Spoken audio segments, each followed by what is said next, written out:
Ini konyol. Kau adalah bos. Sementara laki-laki itu hanya pekerja kasar. Kendalikan perasaanmu. Assalamualaikum sahabat, 1000 kisah nyata. Bayangkan, seorang pria tampan bekerja sebagai kuli bangunan. Diam, sopan, dan selalu bekerja keras tanpa mengeluh. Tidak ada yang benar-benar melihatnya. Kecuali bos wanita mereka, Alia. Ia membenci kenyataan bahwa setiap kali lewat, jantungnya berdetak lebih cepat. Iya bos. Dan pria itu hanya kuli. Sampai suatu hari, ketika ia menemukan dompet pria itu terbuka. Di dalamnya ada sesuatu yang membuat seluruh tubuh Alia gemetar. Ia menutup mulutnya. Air matanya jatuh. Dan dunia yang ia kenal berubah selamanya. Sahabat, sebelum kita mulai ceritanya, mari semuanya untuk like, share, komen dari daerah mana kalian mendengarkan kisah ini, dan bagi pendengar pertama, selamat datang di channel 1000 Kisah Nyata. Jangan lupa subscribe channel ini ya, agar kamu tidak ketinggalan kisah-kisah penuh inspirasi yang menggetarkan hati lainnya. Kami doakan yang sudah like dan subscribe channel ini semoga rezekinya selalu mengalir deras, segala urusan selalu dipermudah, dan doanya semoga diijabah oleh Allah Subhanahu wa Ta'ala. Amin ya Rabbal Alamin. Jangan lupa juga tekan tombol loncengnya, agar kamu jadi orang pertama yang tahu saat video terbaru hadir. Sekarang mari kita mulai ceritanya. Pagi itu, cahaya matahari menembus kaca gedung tinggi kota Jakarta seperti benang-benang emas yang menyapa perlahan. Jalanan sudah dipenuhi kendaraan, klakson bersahutan, dan pekerja kantor berjalan cepat sambil menggenggam kopi mereka. Namun di lantai 30 sebuah gedung megah, dunia terasa jauh lebih hening. Di depan jendela besar yang menghadap ke pusat kota, berdirilah seorang wanita. Tubuhnya ramping, tegap, dan setiap gerakannya memancarkan wibawa yang sulit dijelaskan. Alia, usianya 29 tahun, pemilik perusahaan properti besar, dikenal sebagai wanita cerdas dan sangat tegas. Wajah cantiknya jarang memperlihatkan senyum, bukan karena ia tidak mampu tersenyum, tetapi karena hidup mengajarinya bahwa kelembutan sering membuat seseorang diremehkan. Di tangan kirinya, ia menggenggam cangkir kopi yang sudah tidak lagi panas. Di tangan kanannya, ia memegang laporan proyek yang membuatnya tidak bisa tidur sejak semalam. Proyek Menara Nusa. Proyek terbesar tahun itu. Dan sekarang, bermasalah. Ia menutup laporan itu pelan, lalu menarik napas panjang. Matanya kembali mengarah pada satu gedung tinggi di kejauhan. Gedung itu menjulang seperti raksasa yang memandang rendah kota di bawahnya. Logo Prasetyo Group terpampang jelas di bagian atasnya. Nama itu saja sudah cukup membuat dada Alia menegang.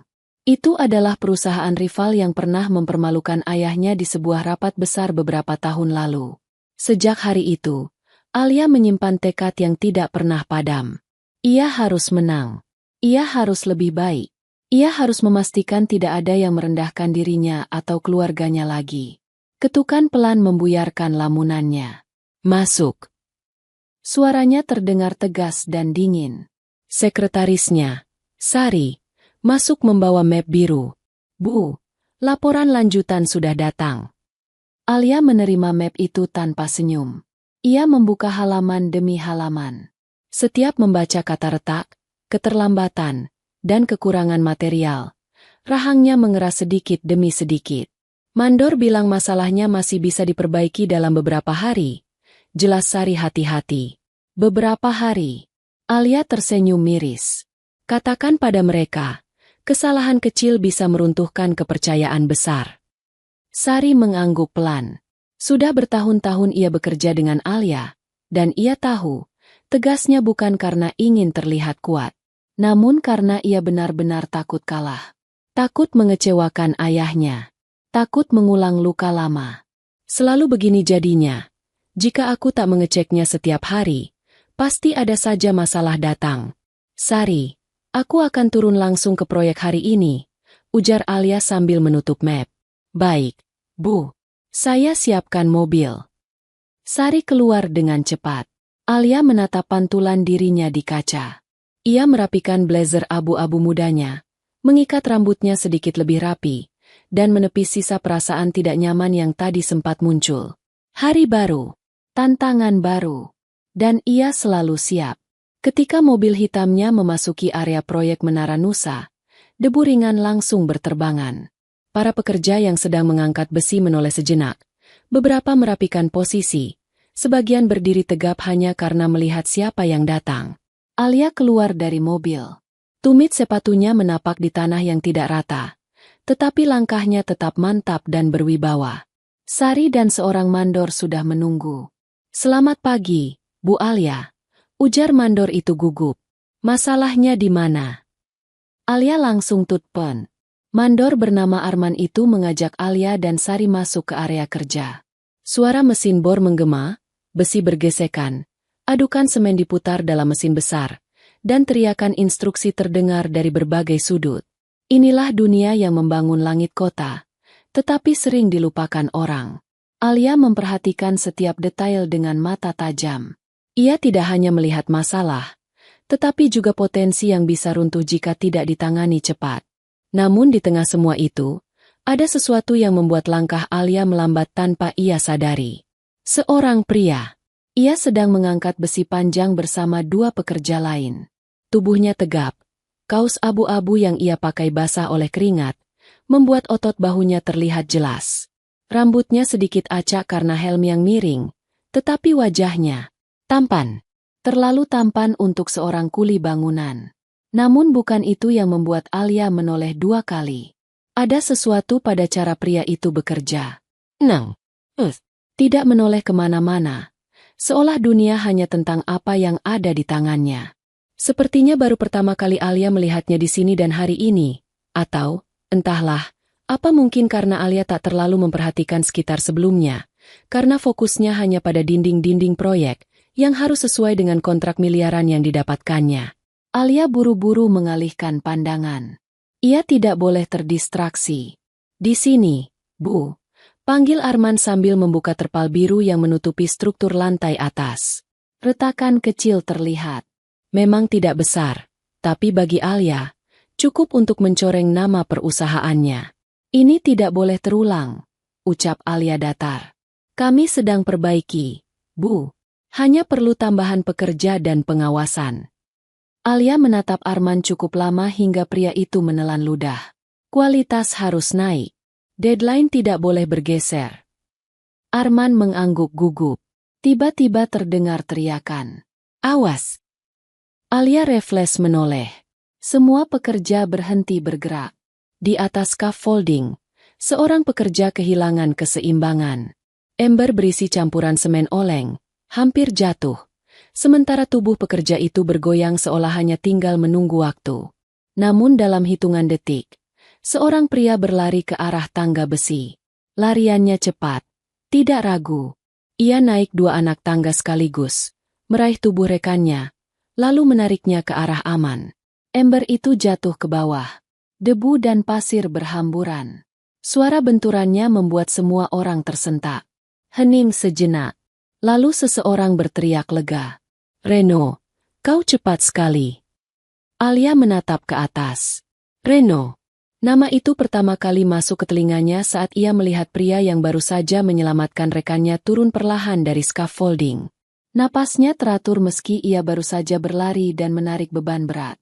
Begitu ia mencapai lantai dasar, dua mata bertemu. Tatapan Alia dan tatapan pria itu. 1 detik. 2 detik. Sebentar saja, tetapi cukup untuk membuat dada Alia terasa aneh. Tatapan pria itu tidak sombong, tidak takut, dan tidak merendahkan. Hanya tenang, jernih, seolah menyimpan sesuatu yang tidak mudah ditebak. Alia buru-buru mengalihkan pandangan. "Keamanan kalian harus diperketat." Nada Alia terdengar lebih keras dari sebelumnya. Arman mengangguk cepat. "Panik." "Iya, Bu. Maafkan kami." Alia melanjutkan inspeksi. Namun setelah itu, ada hal baru yang tidak pernah berhenti ia sadari. Setiap kali ia berjalan, matanya tanpa sengaja menemukan sosok Reno. Kadang sedang mengangkat besi. Kadang membantu pekerja lain mengikat tali. Kadang sekadar mengusap keringatnya dengan punggung tangan. Gerakannya selalu mantap. Sopan ketika bicara. dan berbeda dari pekerja lain. Alia tidak suka mengakui hal itu. Saat melihat admin proyek tertawa bersama Reno, dada Alia terasa menghangat dengan cara yang aneh. Ia tidak paham apa namanya, tetapi ia tahu ia tidak menyukainya. "Bu, laporan berikutnya di sini," ujar Sari, membuyarkan pikirannya. Alia mengangguk pelan. Namun selama sisa inspeksi, ada satu nama yang berputar-putar di dalam kepalanya. No. Nama yang seharusnya tidak penting. Nama seorang kuli bangunan. Tetapi entah mengapa, nama itu justru tidak mau pergi dari pikiran Alia. Ketika Alia bersiap pulang, matahari sudah condong ke barat. Suasana proyek perlahan mereda, meski beberapa pekerja masih menyelesaikan tugas mereka. Alia menatap sekeliling sebelum masuk ke mobil. Ia melihat Reno sedang mengangkat besi terakhir hari itu, lalu menepuk bahu rekannya sambil tersenyum tipis. Ada ketenangan di wajah itu. Ketenangan yang membuat Alia tanpa sadar menarik napas sedikit lebih dalam. Ia buru-buru masuk ke mobil. Ia harus menjaga jarak dari hal-hal yang tidak penting. Iya, bos. Ia tidak boleh goyah hanya karena seseorang yang tidak selevel dengannya. Namun sepanjang perjalanan pulang, tatapan itu, tatapan Reno, entah bagaimana terus muncul di pikirannya. Alia menyandarkan kepala pada jok, menutup mata sejenak. Hari itu, ia berangkat sebagai seorang CEO yang yakin bisa mengendalikan segalanya. Namun ia pulang dengan sebuah perasaan yang tidak bisa ia kendalikan. Perasaan yang pelan-pelan membuka celah di hati yang selama ini ia kunci rapat. Dan celah kecil itu baru saja dimulai. Malam itu, kota seperti hamparan cahaya yang tidak pernah tidur. Lampu gedung menyala lembut, membentuk garis-garis cahaya yang tampak indah dari jendela apartemen Alia. Namun keindahan itu tidak berhasil menenangkan pikirannya. Alia berdiri mematung di depan jendela besar. Tangan kirinya memegang cangkir teh yang mulai dingin, sedangkan tangan kanannya menyentuh kaca yang terasa sejuk. Di balik kaca itu, dunia tampak begitu kecil, tetapi hatinya justru terasa terlalu penuh. Bayangan kejadian siang tadi terus muncul berulang-ulang. Seorang pekerja hampir jatuh. Ember besar jatuh menghantam tanah. Dan Reno, pria itu, bergerak cepat, naik tangga besi tanpa ragu, meraih rekannya dan menariknya kembali ke tempat aman. Alia memejamkan mata. Ia tidak terbiasa mengingat wajah seorang kuli bangunan. Namun entah mengapa, wajah itu tidak mau pergi. Ia duduk di tepi ranjang. Rambut hitam panjangnya masih lembab setelah mandi, menetes pelan ke bahunya. Lampu tidur memancarkan cahaya hangat yang menyorot wajah Alia yang tampak letih dan sedikit gelisah. "Kenapa aku memikirkannya?" Ia berbisik pelan. Ia mencoba fokus pada hal lain. Ia membuka laptop, membaca laporan proyek. Ia membaca angka, jadwal, perhitungan material. Namun setiap kali ia melihat kata pekerja, atau melihat daftar tugas kuli bangunan, bayangan Reno kembali muncul. Cara ia bekerja, cara ia menyelamatkan rekannya, cara ia menatap Alia, singkat tetapi tenang. Alia menutup laptop keras-keras. "Besok aku harus lebih tegas. Aku tidak boleh terpengaruh oleh hal tidak penting."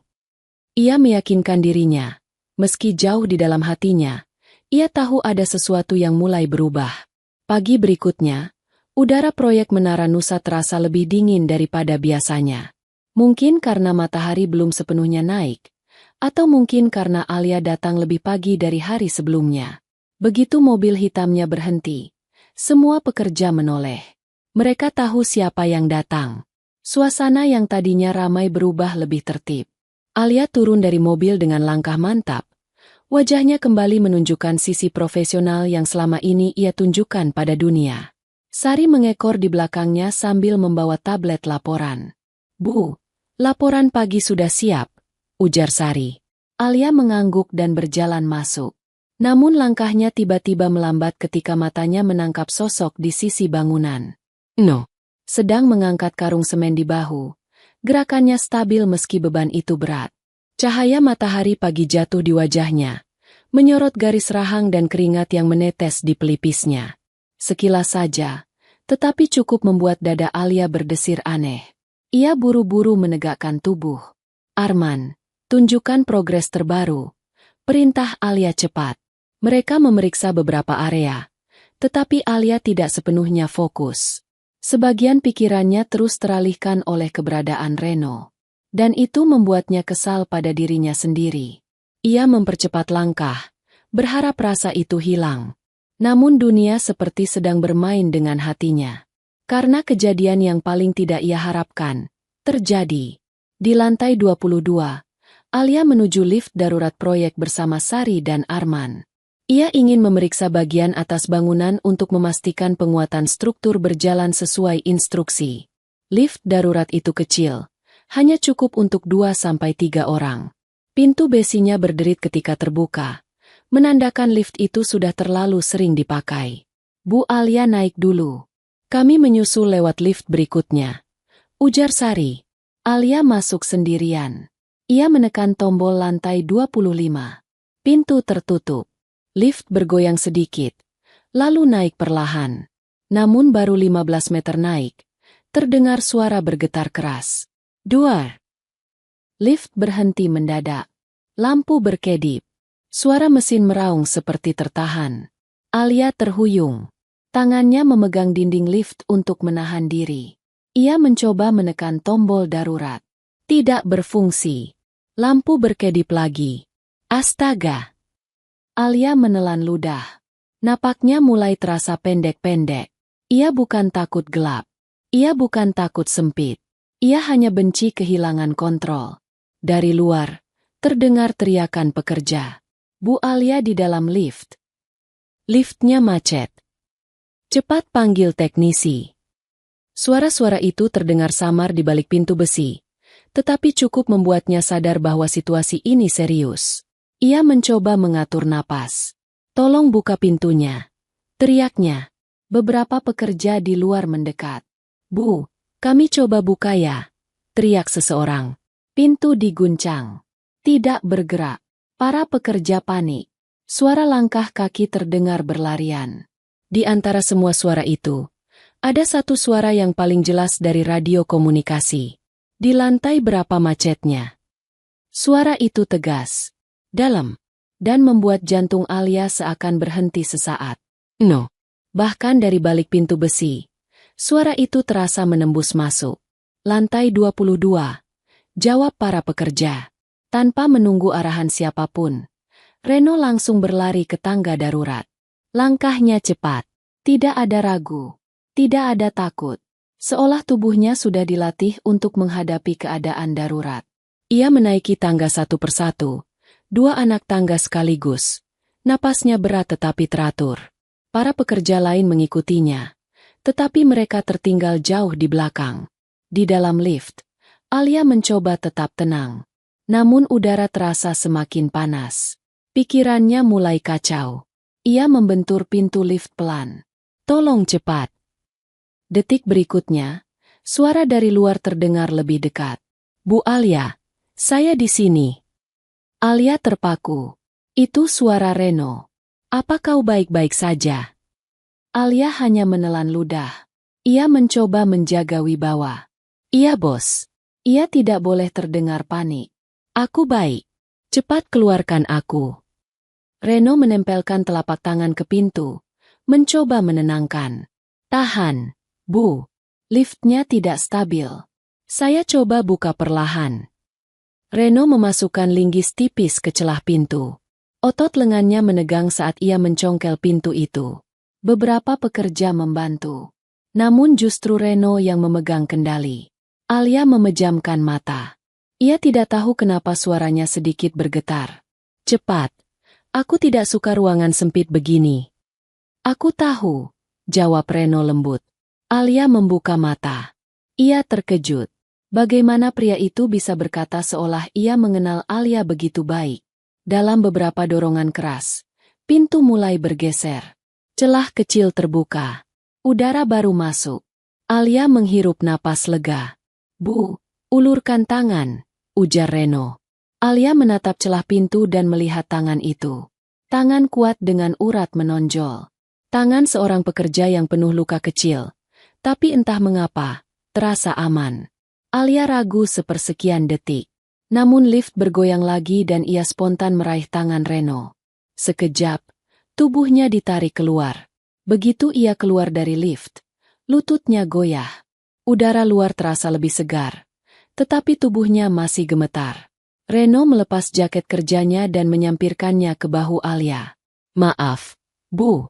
Anda terlihat kedinginan." Alia terkejut. Ia ingin menolak. Namun jaket itu hangat.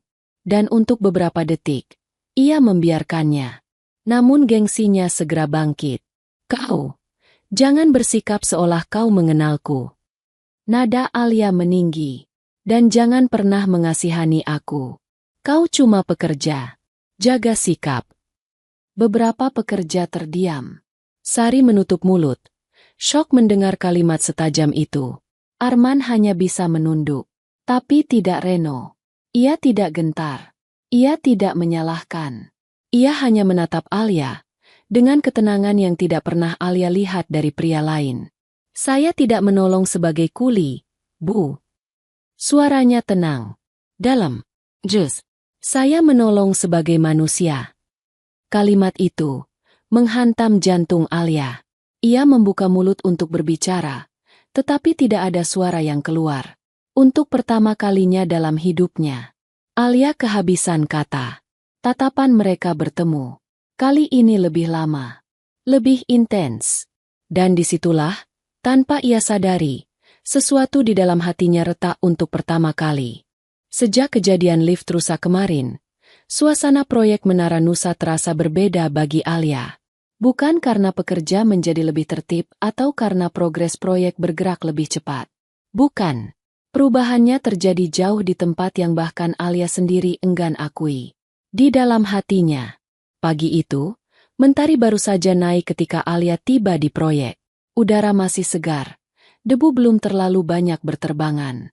Para pekerja sudah mulai mengangkat besi, memotong tiang, dan menyiapkan adukan semen. Namun ada satu hal yang membuat Alia melambatkan langkah sejak turun dari mobil. No. Ia berdiri tidak jauh dari tumpukan karung semen, sedang menata material bersama dua pekerja lain. Gerakannya mantap, tenang, dan seperti biasa, tidak ada ragu sedikit pun dalam setiap langkahnya. Alia menarik napas pelan. Ia mengatakan pada dirinya sendiri bahwa ia datang untuk bekerja, untuk memastikan proyek berjalan mulus. Namun pikirannya justru melayang pada kejadian kemarin. Bagaimana Reno memanggil namanya dari luar pintu lift? Bagaimana ia memecah pintu besi yang hampir tidak bisa bergerak? Bagaimana ia menyampirkan jaketnya ke bahu Alia? Bagaimana ia berkata bahwa ia menolong sebagai manusia? Kalimat itu masih menempel di kepala Alia, seperti gema halus yang tidak mau berhenti. Ia mengerjap, mencoba mengusir perasaan aneh itu. "Bu, kita mulai dari pengecekan pilar sebelah timur," ujar Sari. Alia mengangguk. Namun ketika ia melangkah menuju pilar, matanya secara refleks menoleh ke arah Reno lagi.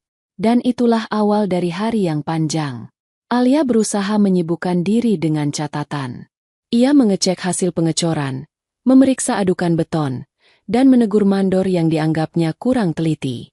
Namun setiap kali ia menoleh sedikit saja, entah bagaimana matanya selalu menemukan sosok itu. Reno sedang mengangkat besi. Reno sedang membetulkan tali pengaman. Reno sedang berjongkok mengikat tali sepatu pekerja yang lebih tua. Reno sedang mencuci tangan di dekat tumpukan pasir. Dan setiap kali tatapan itu bertemu dengan tatapan Alia, walau hanya sepersekian detik, jantung Alia berdetak tidak wajar. Ia membenci itu. Ia membencinya karena ia tidak mengerti. Ia bukan gadis remaja yang tersipu melihat pria tampan. Ia CEO. Ia punya harga diri. Ia punya gengsi. Namun hati bukanlah hal yang bisa ia kendalikan seperti rapat perusahaan. Pukul 9 pagi, Alia melintas di dekat area kerja Reno. Ia sengaja memilih jalur yang lebih dekat ke arah itu, dengan alasan memeriksa kondisi besi tiang, padahal hatinya tahu ia sedang mencari sesuatu yang lain. Dan ketika ia melewati Reno, suara pelan terdengar. "Pagi, Bu." Sederhana, tanpa nada menggoda, tanpa bahasa tubuh berlebihan. Namun suara itu Terasa seperti tangan yang mengetuk pintu hatinya. Alia yang tadinya sengaja berjalan lebih lambat, langsung mempercepat langkah. Ia memalingkan wajah dan pura-pura tidak mendengar dengan jelas. Ia bahkan mengangkat dagu, memasang ekspresi ketus demi menyembunyikan rasa yang tiba-tiba muncul. Kenapa suaranya begitu lembut? Kenapa ia menunduk sopan seperti itu? Dan kenapa? Alia merasa gugup dibuatnya. Ia tidak mau mengakuinya, tapi kenyataannya jelas. Ia jatuh hati, pelan-pelan, tanpa izin. Alia menggigit bibir, mencoba mengusir perasaan itu. Ini tidak pantas, gumamnya. Dia kuli bangunan. Aku CEO. Mana mungkin? Ia mencoba menenangkan diri dengan logika. Pasti Reno itu tidak terpelajar. Pasti ia hanya pekerja kasar biasa. Pasti ia tidak layak berdiri sejajar dengannya. Alia berusaha keras percaya pada kalimat itu. Namun hatinya tidak ikut percaya. Karena setiap kali Reno berbicara, tutur katanya sopan, halus, seperti bukan bahasa seorang pekerja kasar. Itu justru yang membuat Alia semakin bingung. Menjelang siang, Alia kembali menemukan Reno di sudut bangunan. Kali ini ia sedang berbicara dengan admin proyek, perempuan berkerudung biru yang masih muda dan ceria. Perempuan itu tertawa, menutupi mulutnya dengan tangan, sementara Reno tampak tersenyum tipis sambil menunjuk kertas jadwal shift. Hanya itu. Interaksi sederhana. Tidak lebih. Namun ketika Alia melihat itu, jantungnya terasa berdesir aneh. Seolah ada sesuatu yang dicubit dari dalam dadanya. Ia tidak suka. Ia bahkan tidak mengerti kenapa ia tidak suka. Namun sebelum pikirannya memberontak lebih jauh, admin itu tiba-tiba menepuk lengan Reno sambil tertawa kecil. Gerakan itu sederhana, tapi di mata Alia, itu terlalu dekat. Tubuh Alia menegang. Sari yang berjalan di sampingnya langsung sadar ada perubahan. Bu, kenapa berhenti? Alia cepat-cepat melangkah lagi. Tidak apa-apa. Kita ke area pengecoran. Namun suara dalam hatinya tidak bisa berdusta. Ia gelisah. Ia cemburu. Dan ia benci bahwa ia cemburu pada seorang lelaki yang bahkan tidak boleh ia pikirkan. Siangnya, Alia memanggil Arman. Ada pekerja bernama Reno, kan? Arman mengangguk cepat. Iya, Bu. Kenapa? Alia pura-pura menghela napas seolah tidak peduli. Berikan dia tugas tambahan. Yang paling berat. Yang tidak bisa dikerjakan orang lain. Arman terkejut. Reno itu pekerja kuat, Bu. Tapi tugas apa yang Anda maksud? Alia menatap langsung, menyembunyikan semua rasa yang sebenarnya. Suruh ia angkat besi ganda. Aduk beton lebih sering. Berikan beban paling berat padanya. Arman menelan ludah. Bingung. Tapi, kenapa? Alia berpaling. Suaranya dingin. Katakan saja perintah dari saya. Lalu ia melangkah pergi, meninggalkan Arman yang tidak mengerti apa-apa. Namun Alia mengerti. Ia tahu. Ia memberi tugas itu bukan karena ingin menghukum. Bukan karena Reno melakukan kesalahan.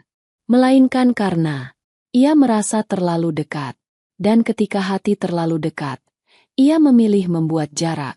Pekerjaan berat itu membuat Reno tidak akan sempat bercanda lagi dengan perempuan itu. Tidak akan terlalu dekat dengan siapapun. Tidak akan membuat Alia merasa aneh seperti ini lagi.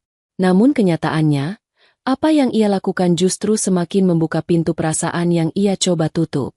Siang itu, dari kejauhan, Alia melihat Reno menerima tugas berat itu tanpa mengeluh sedikit pun. Ia mengangkat besi ganda, memikulnya seperti beban itu bukan apa-apa. Ia mencampur beton seorang diri. Otot lengannya menegang di bawah sinar matahari.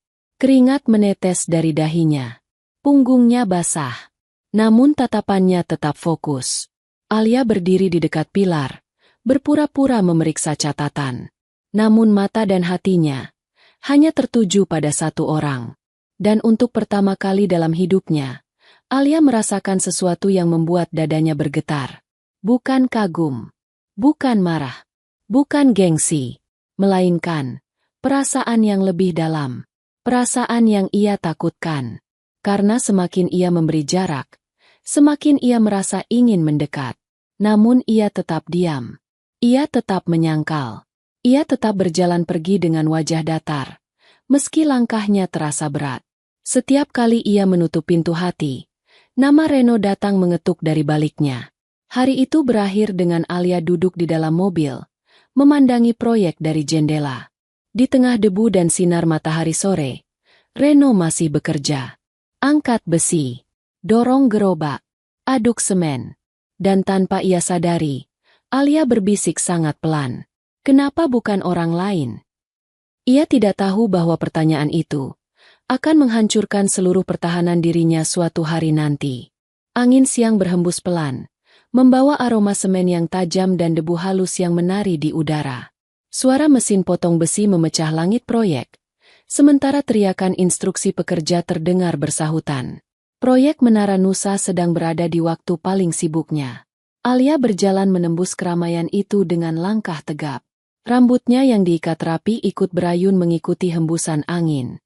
Dari luar, ia terlihat selalu sama, tegas, berwibawa, dan tidak bisa diganggu oleh hal kecil apapun.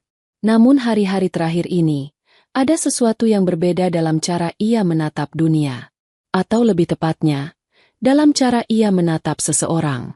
No, pria yang membuat perasaannya berantakan, meski ia mati-matian menyembunyikannya. Alia berdiri di dekat area pengecoran lantai bawah. Ia sedang berdiskusi dengan Sari dan Arman tentang pergerakan material. Di tengah pembicaraan itu, suara dentingan besi terdengar keras. Aduh! Sebuah suara lirih, nyaris tidak terdengar, namun cukup untuk menarik perhatian Alia. Ia menoleh cepat. Di sisi bangunan, Reno terduduk di dekat tumpukan besi. Sebilah besi kecil menempel pada pakaiannya, sementara tangannya memegang telapak kanan yang tampak mengeluarkan darah. Hanya luka kecil, tetapi darah segar menetes ke tanah. Warna merahnya kontras dengan debu abu-abu. Alia terpaku. Tubuhnya bergerak sedikit maju, seperti refleks alami. Ingin mendekat, ingin memeriksa, ingin memastikan pria itu tidak apa-apa. Namun ketika ia sadar apa yang ia lakukan, ia segera menegakkan tubuhnya kembali. Tidak perlu peduli, bisiknya pada diri sendiri. Tapi matanya tidak bisa berpaling. Reno membuka kotak alat kecil di dekatnya, mengambil kain bekas dan mencoba membersihkan lukanya sendiri. Ia tidak mengeluh, tidak memanggil siapapun, dan tidak menghentikan pekerjaannya. Reno hanya menatap luka itu sebentar, lalu tersenyum kecil, seperti sedang mengatakan pada dirinya sendiri bahwa ia baik-baik saja. Senyum itu, entah mengapa membuat hati Alia terasa ditarik. Ia tahu ia seharusnya berjalan pergi. Ia tahu ia tidak boleh menunjukkan apapun. Tetapi ia tidak bisa menahan perasaan itu. Luka kecil itu justru membuatnya mengenal sisi Reno yang lebih manusiawi. Lebih dekat. Lebih. Membuat hatinya goyah. Alia meremas tangannya sendiri. Bu, lanjut ke area sebelah. Panggil Sari. Alia mengangguk cepat, seolah ingin melarikan diri dari perasaannya. Namun sepanjang ia berjalan menuju sisi lain proyek, pikirannya tidak berhenti memutar ulang adegan tadi. Darah di tangan Reno. Cara ia menahan sakit. Senyum kecil yang ia tunjukkan, seolah ia tidak ingin siapapun cemas karena dirinya. Semua itu seperti paku kecil yang menancap semakin dalam di hati Alia. Sore hari, proyek mulai mereda. Pekerja membersihkan area kerja, mematikan alat-alat, dan menyiapkan diri pulang. Alia masih berada di lokasi karena ingin mengecek data logistik. Ketika ia melintas di dekat gudang kecil tempat loker pekerja disimpan, langkahnya melambat. Tanpa menyadari alasan yang sebenarnya, ia masuk ke lorong loker itu. Ia memegang sebuah kotak obat kecil di tangan kirinya. Kotak itu sudah ia bawa kemana-mana sejak melihat Reno terluka. Ia merutuki dirinya karena bahkan kakinya seolah bergerak sendiri, membawa tubuhnya menyusuri jalur proyek hingga tiba di area gudang kecil tempat deretan loker pekerja berada. Sempat berpikir akan menaruhnya saja di loker Reno. Lorong itu sunyi. Hanya ada suara kipas ventilasi yang menghembuskan angin ringan. Loker berjejer rapi, Sebagian masih terbuka, sebagian tertutup. Bau besi, keringat, dan sabun murah masih terasa. Alia berjalan pelan. Tidak ada tujuan jelas. Namun hatinya menariknya lebih dalam. Ia sampai di ujung lorong ketika matanya melihat sesuatu di lantai. Sebuah dompet. Hitam kusam. Jatuh tepat di depan loker yang pintunya terbuka sedikit. Alia membungkuk dan mengambilnya. Dia akan mengembalikannya jika tahu pemiliknya. Di dalam dompet itu, terdapat sedikit uang, sebuah kartu akses pekerja, dan catatan kecil yang sudah lusuh. Alia membuka loker yang tertera nomor yang sama di kartu akses itu. Lemarinya kosong, hanya ada baju kerja, beberapa kertas lusuh, dan bekas roti yang dibungkus rapih. Alia hendak menaruh dompet itu kembali ketika sesuatu jatuh dari sela kantong dompet. Sebuah kartu. Lurus. Sedikit kaku. Warnanya putih dengan foto kecil di pojoknya. Alia menunduk dan memungutnya.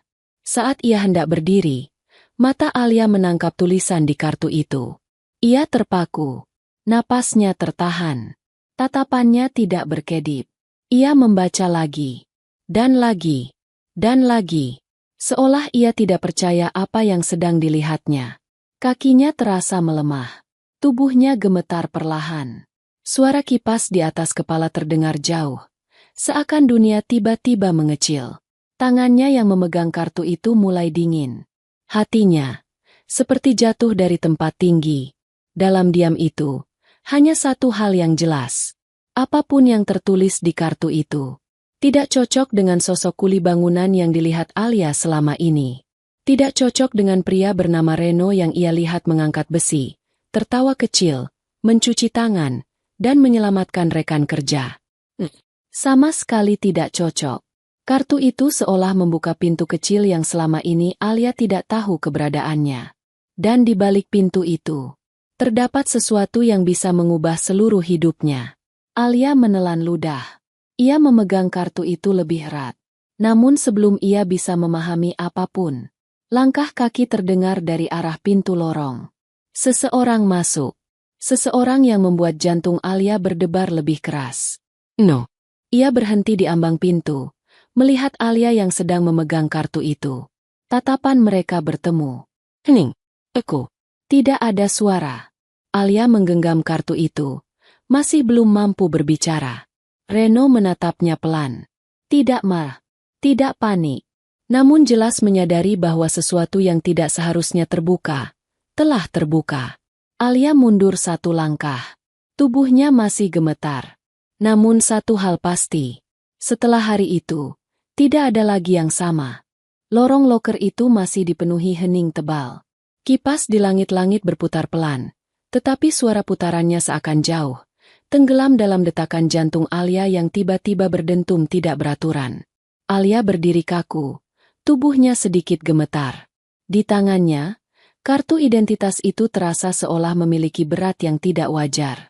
Padahal kartu itu ringan, hanya selembar plastik. Namun isinya bisa saja mengubah dunia yang selama ini ia kenal. Reno masih berdiri di ambang pintu lorong. Bayangannya jatuh panjang di lantai semen. Ia menatap Alia dengan pandangan yang tidak mudah dibaca. Bukan terkejut, bukan takut, bukan marah. Lebih seperti seseorang yang sudah lama siap menghadapi momen ini, meski tahu momennya akan menyakitkan. Alia memegang kartu itu lebih erat. Ia menelan ludah, mencoba memulihkan wibawanya. Aku ingin sendiri. Suaranya pelan, tetapi tegas. Reno sedikit menunduk. Saya mengerti. Ia berbalik, melangkah keluar lorong dengan tenang. Tidak menanyakan apapun. Tidak memaksa Alia bicara. Hanya menutup pintu lorong pelan. Begitu pintu itu tertutup, Alia jatuh ke bangku kayu. Lututnya lemas. Napasnya pendek-pendek. Dan disinilah, akhirnya, ia berani menatap kartu identitas itu. Pelan. Satu baris demi satu baris. Nama, Reno Adiguna Prasetyo. Jantung Alia memukul dadanya kuat. Prasyo. Nama itu saja sudah mampu membuat ingatannya kembali pada masa lalu. Nama yang pernah menghapus senyum ayahnya. Nama yang pernah membuat keluarganya menunduk di rapat perusahaan besar. Nama yang menguasai pasar properti nasional. Alia membaca baris berikutnya. Matanya semakin melebar. Status: putra pemilik Prasetyo Group, perusahaan properti terbesar di negeri ini. Alia tertegun. Rasanya seperti dunia menarik permadani dari bawah kakinya. No. Pekerja yang mengangkat besi sendirian. Pria yang menyelamatkannya di lift. Pria yang membuat hatinya bergetar tanpa alasan. Ternyata, anak perusahaan yang menjadi rival keluarganya sejak dahulu. Ia membaca baris berikutnya. Riwayat pendidikan. S2 Teknik Sipil Luar Negeri. Tangannya gemetar hebat. Udara terasa tipis. Dadanya sesak. S2 Luar Negeri. Penerus perusahaan besar. Putra pengusaha kaya raya. Namun bekerja sebagai kuli bangunan. Untuk apa? Mata Alia mulai panas. Kecewa. Bingung. Semuanya bercampur menjadi satu gumpalan besar yang menusuk tenggorokannya. Ia memejamkan mata kuat-kuat. Tapi semakin ia mencoba tenang, semakin perasaan itu menekan dari dalam. Kenapa kau menyamar? Reno, apa tujuanmu berada di proyekku? Apa kau ingin menjatuhkan aku seperti ayahmu menjatuhkan ayahku? Alia menatap kartu itu lagi. Suaranya pecah. Kenapa kau tidak jujur? Tak lama kemudian, pintu lorong terbuka kembali. Langkah kaki pelan terdengar mendekat. Alia tidak menoleh. Namun ia tahu, itu Reno. Ia berhenti beberapa langkah dari Alia. Tidak terlalu dekat, tidak terlalu jauh. Cukup untuk menunjukkan hormat, namun cukup dekat untuk mendengar helaan napas Alia. Bu Alia. Suaranya lembut, seperti seseorang yang siap menerima amarah. Alia bangkit perlahan. Ia menahan tangis di tenggorokan. Apa maksud semua ini? Nada Alia pelan, tetapi penuh luka. Reno tidak menjawab cepat. Ia mengambil satu napas panjang, lalu duduk di bangku kayu seberang Alia. Gerakannya tenang, seolah pria itu menerima apapun yang akan terjadi setelah ini. Alia menatap Reno tajam. Kau menyamar sebagai kuli. Kau bekerja di proyekku. Kau melihat perusahaanku dari dalam. Napasnya goyah. Kau putra pemilik Prasetyo Group, rival terbesar ayahku. Apa tujuanmu? Untuk memata-matai aku. Untuk menghancurkan proyek ini. Reno menggenggam tangannya sendiri, lalu menatap lantai. Awalnya, iya. Alia tersentak. Darahnya seperti berhenti mengalir. Reno mengangkat wajah. Suaranya bergetar tipis. Aku datang karena diperintah. Ayahku ingin aku menilai kekuatanmu, mencari kelemahan proyekmu, atau jika perlu, menggagalkannya. Tapi, Alia menyela. Matanya menyala marah. Jadi benar, ucap Alia. Kau datang untuk menjatuhkan aku. Reno mengangkat tangan, mencoba menenangkan. Tapi dengar dulu. Tidak. Alia membentak keras. Suaranya pecah seperti kaca retak. Jangan jelaskan apapun seolah aku bodoh. Kau menipuku sejak hari pertama. Kau membuatku mengira kau kuli biasa. Kau bekerja di sini, dekat denganku. Padahal kau anak orang yang membuat ayahku dipermalukan bertahun-tahun yang lalu. Air mata akhirnya meluncur. Alia cepat-cepat menghapusnya. Tetapi suaranya tetap bergetar. Dan bodohnya. Aku mulai. Ia tidak sanggup melanjutkan. Luka itu terlalu dalam. Reno berdiri perlahan. Suaranya tenang, tetapi matanya mencerminkan penyesalan besar. Alia, aku memang datang dengan niat salah. Tapi, Alia memalingkan wajah. Pergi. Alia berbisik, namun suaranya pecah. Reno tidak bergerak. Bu. Keluar dari proyekku. Kali ini lebih keras. Lebih jelas. Alia menatapnya dengan mata yang penuh air. Penuh duka. Penuh luka. Aku tidak ingin melihatmu di sini lagi. Reno menelan perih yang sangat dalam. Ia menunduk. Lalu melangkah pergi perlahan. Sebelum keluar lorong, ia berkata lirih. Aku minta maaf. Untuk semuanya. Pintu tertutup. Suara langkah Reno menjauh. Hening kembali memenuhi ruangan. Alia tidak kuat berdiri lagi. Ia jatuh berlutut di lantai dingin, memeluk kartu identitas itu ke dadanya. Dan untuk pertama kali dalam hidupnya, ia menangis seperti seseorang yang hatinya benar-benar patah. Pagi di proyek Menara Nusa tidak pernah benar-benar tenang.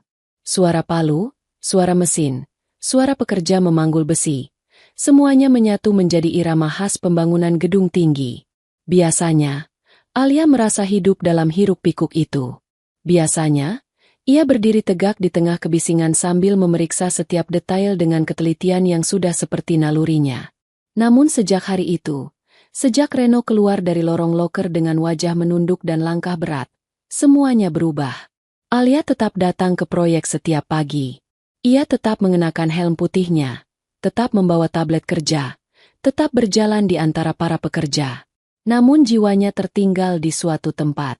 Ia tiba-tiba kehilangan semangat. Pikirannya sering kosong.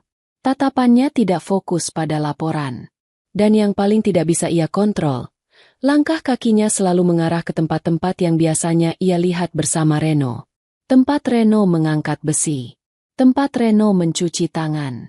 Tempat Reno menambal semen. Tempat Reno tersenyum kecil ketika melihat kawan kerjanya berhasil menggunakan mesin pemotong besi untuk pertama kali. Sekarang semua itu kosong. Seperti ada ruang kosong yang tidak bisa diisi siapapun. Suatu pagi, Alia mencoba menenggelamkan dirinya dalam pekerjaan. Ia berdiri di dekat pilar utama yang sedang diukur ulang oleh mandor. Namun ketika mandor itu menjelaskan panjang dan ketebalannya, pikiran Alia melayang begitu saja. Ia mendengar suara mandor, tetapi kata-katanya seperti jauh. Ia melihat angka di layar tablet, tetapi angka itu seperti tidak bermakna.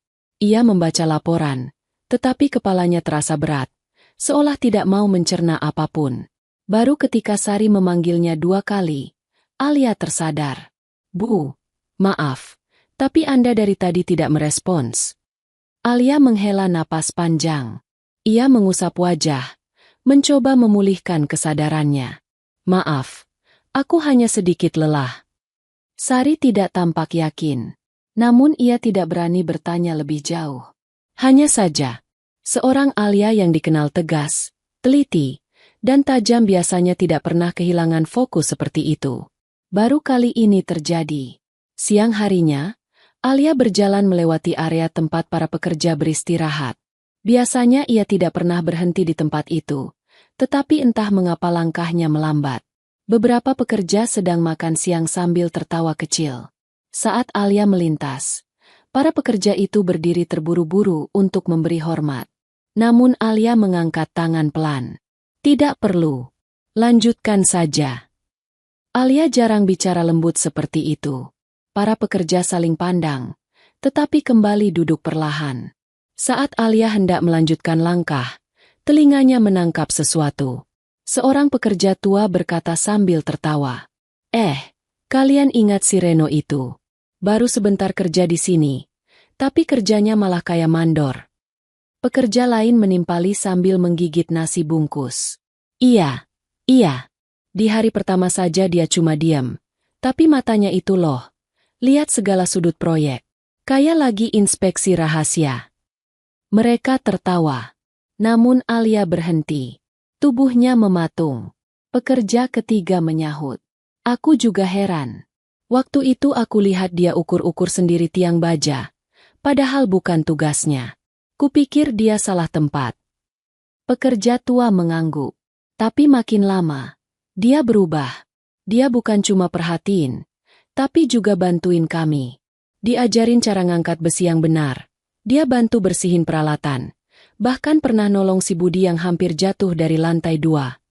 Yang lain menimpali lagi. Iya, waktu si Budi hampir jatuh itu, cuma Reno yang paling cepat lari.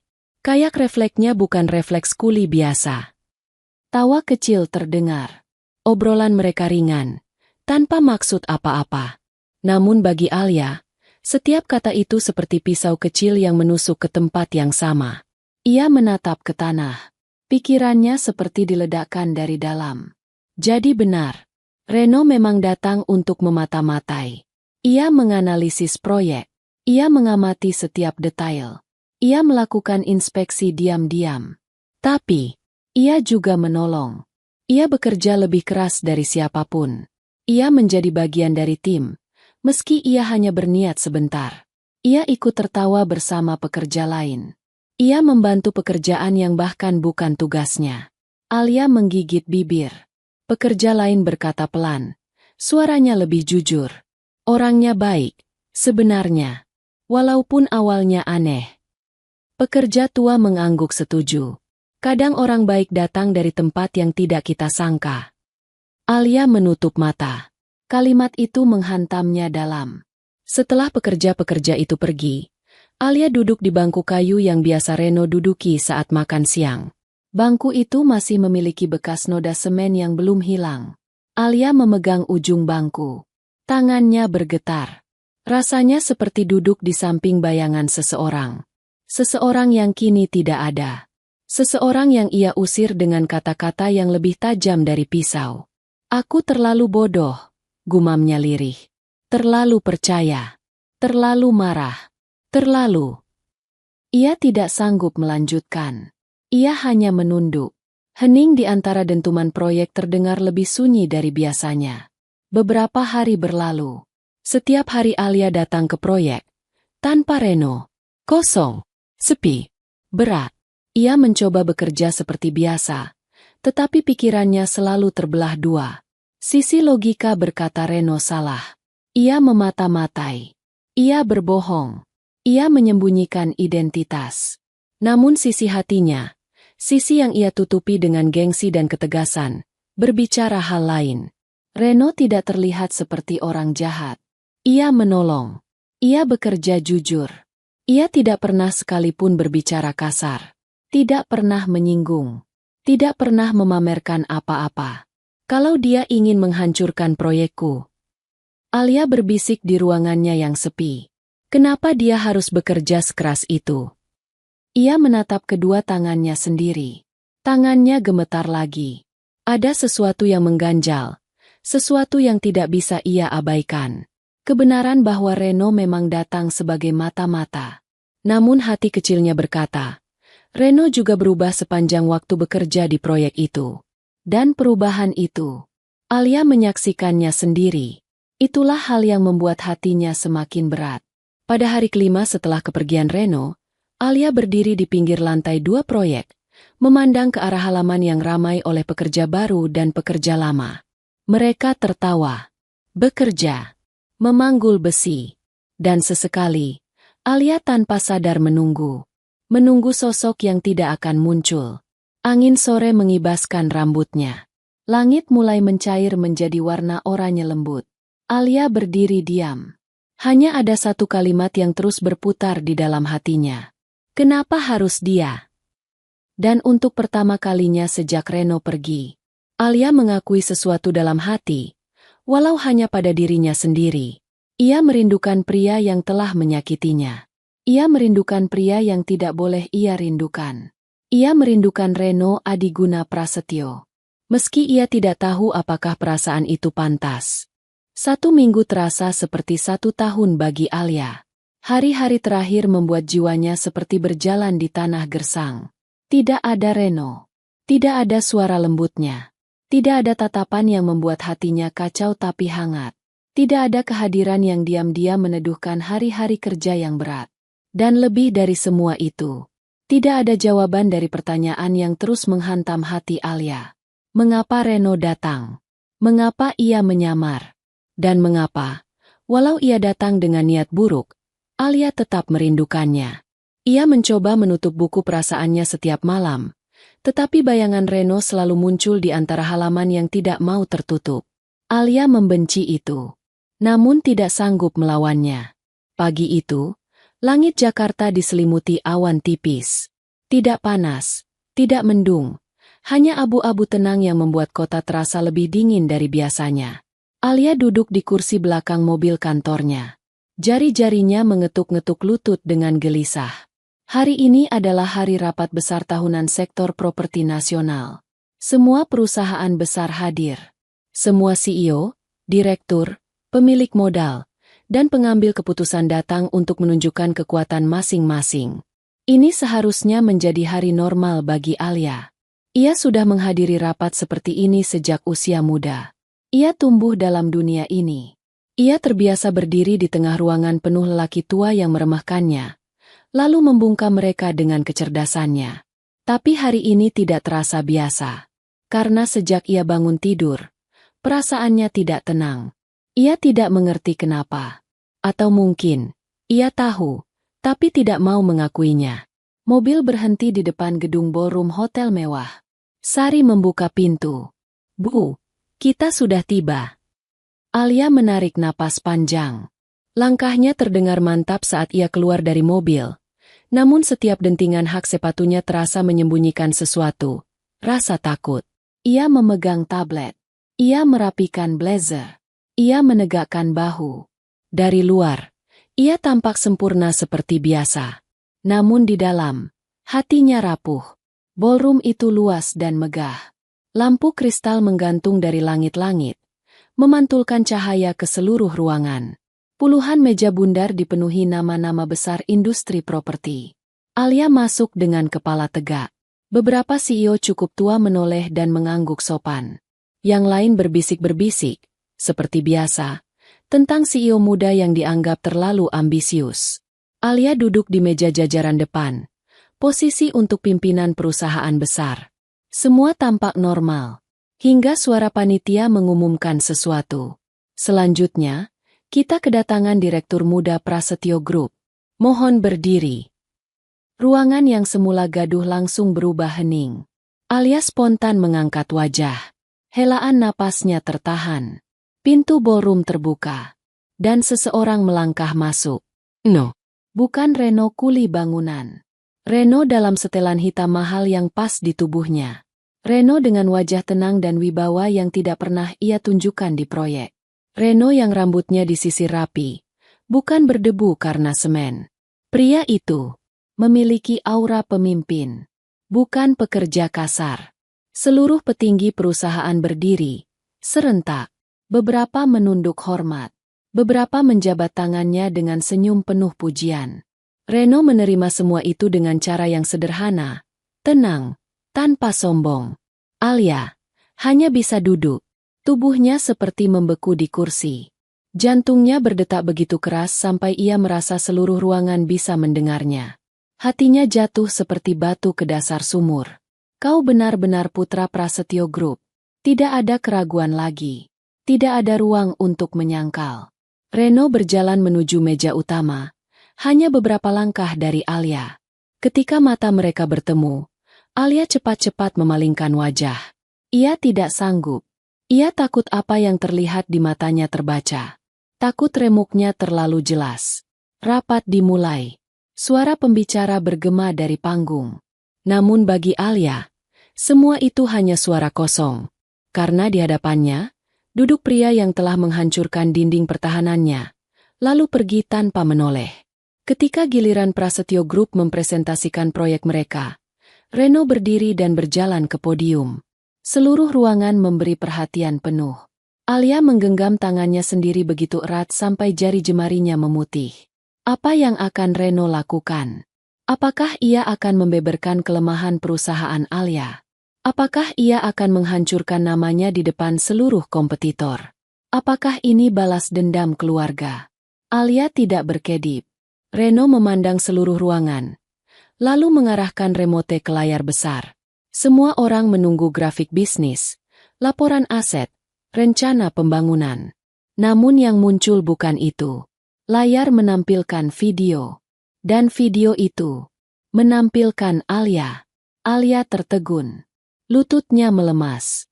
Napasnya tercekat. Di layar besar itu, terlihat. Alia tersenyum kecil sambil makan bersama para pekerja proyek. Alia duduk di lantai beton, memegang nasi bungkus. Alia tertawa dengan mandor. Alia menghibur pekerja yang terluka kecil. Alia memberi instruksi dengan penuh perhatian, bukan hanya ketegasan. Alia berbicara ramah dengan admin proyek. Semua adegan itu kini terpampang di depan ratusan pengusaha besar. Alia menutup mulutnya dengan tangan. Air matanya hampir pecah. Semua orang berbisik takjub. Ini direkam kapan? CEO Alia ternyata sangat dekat dengan pekerjanya. Lihat cara dia memperlakukan timnya. Luar biasa. Tidak banyak pemimpin seperti itu. Alia gemetar. Reno menatap layar itu. Lalu menatap Alia. Suara Reno terdengar tegas, namun penuh kelembutan yang hanya bisa didengar oleh hati yang pernah mengenalnya. Video ini saya rekam saat saya bekerja sebagai kuli bangunan di proyek Menara Nusa. Ruangan hening total. Awalnya saya datang dengan tugas untuk menilai, atau bahkan mencari kelemahan proyek Alia. Beberapa orang terkejut. Alia memejamkan mata, takut akan kata-kata selanjutnya. Namun Reno melanjutkan. Yang saya temukan bukan kelemahan. Yang saya temukan adalah seorang pemimpin yang bekerja bukan hanya dengan kepala, tetapi dengan hati. Alia tersedak napas. Reno menatap semua orang. Namun kata-kata selanjutnya terasa seperti ditujukan kepada Alia seorang. Saya menemukan seseorang yang tidak hanya membangun gedung, tetapi membangun manusia. Seorang pemimpin yang kuat, tegas, dan penuh empati. Alia tidak bisa menahan air mata lagi. Ia menunduk. Setetes jatuh. Lalu 2, lalu 3. Reno melanjutkan. Dan saya berdiri di sini bukan untuk merendahkan perusahaan miliknya, tetapi untuk menghormati cara dia bekerja. Hening panjang memenuhi ruangan. Setelah video berhenti, Reno menutup presentasinya dengan satu kalimat. Kita butuh lebih banyak pemimpin seperti Alia. Seluruh ruangan tepuk tangan. Alia memegang wajahnya sendiri. Tidak percaya apa yang baru terjadi. Ia datang dengan rasa takut. Namun pria itu, pria yang ia usir, tidak menghancurkannya. Justru, meninggikannya. Dan itu, membuat hati Alia lebih remuk daripada bila Reno memilih membalas dendam. Tepuk tangan masih bergema ketika layar presentasi padam. Namun bagi Alia, suara itu terdengar seperti gema dari dunia yang jauh. Ia tidak benar-benar mendengarkannya. Ia hanya duduk mematung, tangan gemetar di atas pangkuan, mencoba memproses apa yang baru saja terjadi. Reno, pria yang ia kira datang membawa kehancuran, justru membela dirinya di depan ratusan pelaku bisnis besar. Bukan hanya membela. Ia menampilkan sisi Alia yang bahkan Alia sendiri jarang lihat. Sisi yang tulus. Sisi yang manusiawi. Sisi yang ia tutupi dengan dinding gengsi selama bertahun-tahun. Alia menyeka air matanya. Wajahnya masih panas. Hatinya bergetar, campuran marah, lega, dan perasaan yang entah sejak kapan kembali hidup. Ketika rapat akhirnya usai, para CEO saling berjabat tangan, membahas proyek. Tetapi Alia tidak menghiraukan satu pun dari mereka. Ia berdiri. Langkahnya mantap namun dadanya bergetar. Ia mencari Reno. Reno keluar melalui pintu samping ballroom, diikuti beberapa petinggi Prasetyo Group yang masih menyalami dan memuji presentasinya. Namun Reno hanya tersenyum tipis, menjawab seadanya. Ia tampak lelah. Namun bukan lelah fisik. Seolah kata-kata yang ia lontarkan tadi mengeluarkan seluruh beban dari dadanya. Ketika para eksekutif mendekat, Alia muncul dari kerumunan. Semua petinggi langsung diam. Alia berjalan mendekat. Langkahnya pelan namun tegas. Matanya fokus pada satu orang saja. No. Ia tidak peduli semua orang melihat. Rasa sakitnya lebih besar dari rasa malu. Aku ingin bicara, kata Alia lembut namun penuh tekanan. Reno mengangguk sekali. Bukan tunduk, bukan gentar, tetapi menghormati. Ia memberi isyarat pada eksekutif lain agar mereka pergi dulu. Mereka paham. Tidak satu pun berani bertanya. Kini hanya ada Alia dan Reno. Dua orang yang pernah saling melukai. Kini berdiri berhadapan di lobi hotel yang luas dan tenang. Alia membuka mulut. Suara pertamanya hampir tidak keluar. Apa maksudmu melakukan semua itu? Reno tidak langsung menjawab. Ia menatap Alia lama. Namun bukan tatapan bisnis, bukan tatapan profesional, dan bukan tatapan kuli bangunan yang dulu penuh hormat. Ini tatapan seorang pria yang akhirnya berhenti bersembunyi. Karena aku salah, katanya pelan. Sangat salah. Alia terdiam. Air matanya berkumpul kembali. Namun ia menahannya keras-keras. Aku datang ke proyekmu dengan niat buruk, lanjut Reno. Tidak ada alasan lain. Ayahku memintaku menyelidiki. Aku marah padamu, pada keluargamu, pada sejarah panjang yang tidak pernah selesai antara ayah kita. Ia menatap lantai sebentar, seperti mengakui dosa sendiri. Awalnya, aku ingin mencari kelemahanmu. Aku ingin proyekmu gagal. Aku ingin membuktikan pada ayahku bahwa aku mampu menjatuhkan kompetitor. Alia mengeratkan rahangnya. Itu memang yang ia takutkan sejak awal. Tapi, suara Reno berubah. Lebih berat. Aku tidak menyangka akan menemukan sesuatu yang tidak pernah diajarkan ayahku. Alia menunggu. Ia butuh penjelasan itu. Meskipun hatinya takut mendengarnya. Aku tidak menyangka akan menemukan seseorang seperti dirimu. Napas Alia tercekat. Cara kau bekerja. Cara kau memperhatikan pekerja. Cara kau tetap berdiri meski tekanan datang dari segala arah. Itu membuatku membuka mata. Reno tersenyum kecil. Pahit. Penuh penyesalan. Kau pemimpin yang lebih baik dari ayahku. Lebih baik daripada diriku. Alia menutup mulut dengan tangan. Hatinya terasa seperti diremas. Aku mulai menyesal sejak hari kedua bekerja di sana, lanjut Reno. Tapi aku tidak punya keberanian untuk jujur. Aku takut kau membenciku. Dan aku memang pantas dibenci. Alia mengalihkan pandangan. Dada kirinya terasa sesak, seperti dipenuhi serpihan kaca kecil. Kau pergi tanpa menjelaskan apapun. Ucap Alia. Suaranya pecah. Kau membuatku merasa, aku tidak berarti apa-apa. Seolah aku hanya permainan kecil dalam rencanamu. Reno menggeleng pelan. Langkahnya maju setengah. Tidak menyentuh Alia, tetapi cukup dekat untuk membuat napas mereka beradu. Alia, kau bukan permainan. Kau bahkan terlalu sulit untuk kupahami. Ia tersenyum samar, namun matanya penuh luka. Dan itu justru membuatku ingin tetap tinggal. Alia menatapnya, marah, rindu, kecewa, dan lega bercampur menjadi satu yang kacau. Lalu kenapa kau tidak bicara saat itu? Alia bertanya dengan suara bergetar. Reno menarik napas panjang. Sangat panjang. Aku takut. Hening. Jawaban itu begitu jujur hingga Alia merasa dunia berhenti sejenak. Takut apa? Suara Alia lirih. Reno menatap mata Alia dalam. Tanpa ragu. Tanpa topeng. Aku takut perasaanku padamu lebih besar dari tugasku. Alia memejamkan mata. Air matanya jatuh. Satu tetes. Tanpa bisa ditahan. Bukan karena sedih saja. Bukan karena marah. Tetapi karena selama ini ia juga membohongi dirinya sendiri. Reno melanjutkan. Kau boleh membenciku. Kau boleh mengusirku. Kau boleh tidak memaafkan aku. Ia menarik napas goyah. Tapi aku tidak menyesal mengenalmu. Alia menahan isak dengan susah payah. Seluruh dinding gengsinya retak. Aku tidak mengerti kenapa kau melakukan semua ini di rapat tadi. Ucap Alia. Suaranya kecil. Reno tersenyum lembut. Sangat berbeda dari senyum yang pernah dilihat Alia selama ia menyamar. Karena aku ingin dunia tahu orang seperti apa dirimu. Karena kau layak dihormati. Karena aku ingin mendukungmu, bukan menjatuhkanmu. Alia menatapnya lama. Ia ingin marah.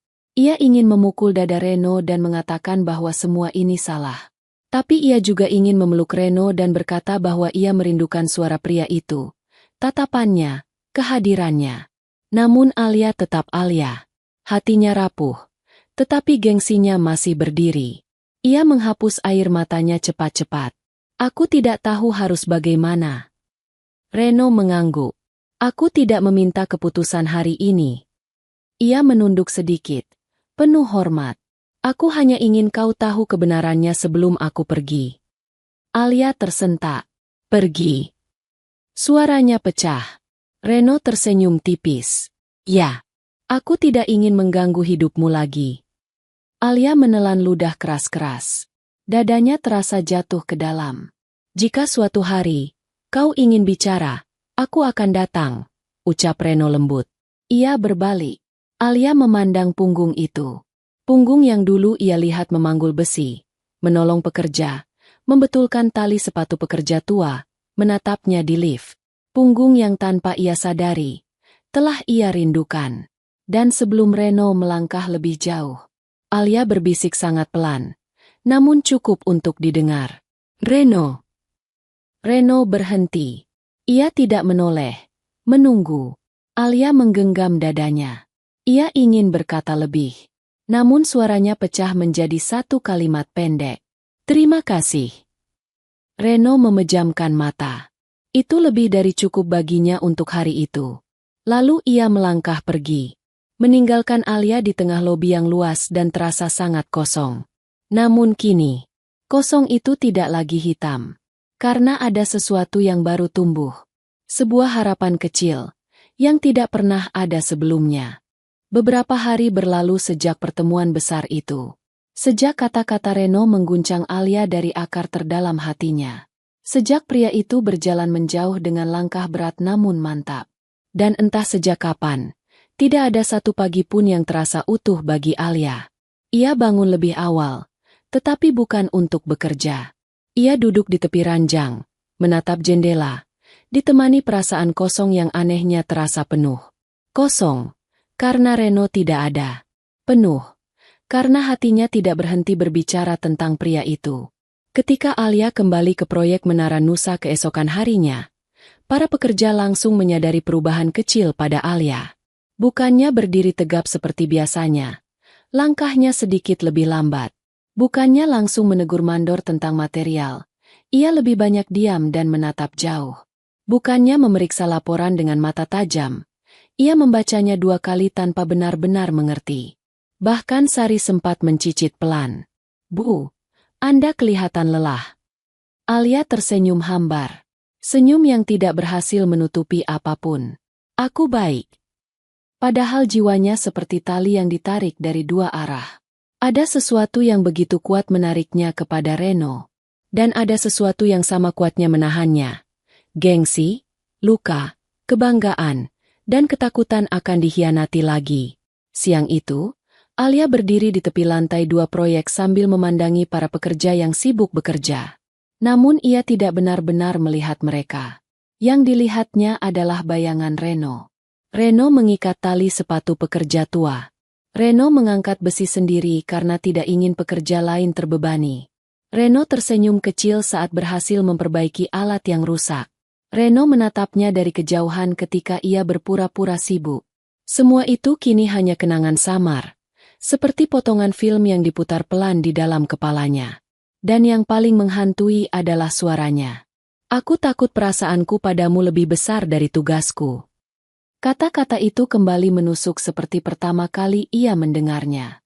Alia memejamkan mata. Air mata menggenang. Namun ia tahan. Tidak ada ruang untuk rapuh di lingkungan seperti ini. Tetapi hatinya memaksa bicara. Mengapa aku tidak berhenti memikirkanmu? Para pekerja beristirahat di bawah tenda kecil dekat gudang. Alia melintas pelan. Ia mendengar mereka berbicara tentang banyak hal. Cuaca, lembur, gaji, alat kerja yang rusak. Namun ada satu nama yang muncul. Si Reno itu bagaimana kabarnya? Ya, kata seorang pekerja, sambil menyeruput air mineral.